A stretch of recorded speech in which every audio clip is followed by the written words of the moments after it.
Recently నేను ఫ్యామిలీతో షాపింగ్కి వెళ్ళినప్పుడు అక్కడ ఒక వైడ్ జీన్స్ చూసాను అనమాట. సో దాని కాస్ట్ అరౌండ్ 2800 2500 ఆ రేంజ్ లో ఉన్నది. సో ఒక్క జీన్స్ కి అంత కాస్ట్ పెట్టడం నాకు అంత అవసరం అనిపించలేదు. సేమ్ వైట్ జీన్ మింత్రాలో నేను అరౌండ్ 482 జస్ట్ 482 రూపీస్ కి మాత్రమే తీసుకున్నాను. అండర్ 500. ఆ క్వాలిటీ అండ్ ఆ ఫ్యాబ్రిక్, ఆ స్ట్రెచబుల్ అనేది అసలు నెంబర్ 1 క్వాలిటీ. అసలు నాకు చాలా బాగా నచ్చింది. సీరియస్లీ చెప్పాలి అంటే అక్కడ షాపింగ్ మాల్ లో చూసిన దానికంటే నాకు ఇదే చాలా ఎక్కువ నచ్చింది.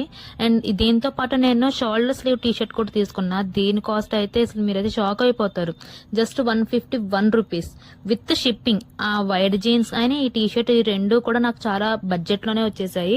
అరౌండ్ రెండింటికి ఒక 600-700 చేంజ్ అంతే అయింది. ఆనెస్ట్లీ చెప్పాలి అంటే క్వాలిటీ కూడా చాలా డీసెంట్ గా ఉంది. Fit and look. ఎక్స్పెన్సివ్ అంటే ఏదో కాస్ట్లీ, ఏదో మంచి బ్రాండ్ అని కాదు, స్మార్ట్ గా షాపింగ్ చేయడం. If you want details comment, like నేను షేర్ చేసేస్తాను.